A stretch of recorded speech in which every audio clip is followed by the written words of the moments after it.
My name is Abhishek Gupta और मैं energy healer हूँ और काफ़ी लंबी बैठक हुआ करती थी, लेकिन कुछ समय में इतना पेन बढ़ता चला गया कि मुझे चलने में तकलीफ़ होने लगी। चलने में इस तरह से तकलीफ़ होने लगी कि एक पैर ऊपर, एक पैर नीचे और ये मुझे बड़ा अजीब-सा लगने लगा।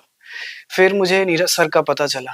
यहाँ पे आया तो फिर मुझे यकीन हुआ जब उन्होंने बताया कि रियल में मेरा सैक्रम टिल्ट हो चुका है, बहुत तकलीफ़ थी और सर ने फिर पिछली लास्ट टाइम 3 सिटिंग्स में तो मेरा पूरा ठीक कर दिया था।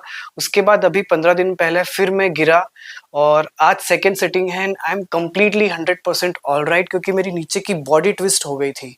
तो अब मुझे वाक़ई में बहुत 100% ही आराम है। सो आई विल से कि काइरोप्रैक्टिस तो हर इंसान को करवाना भी चाहिए, नॉर्मली भी कराना चाहिए। Thank you so much.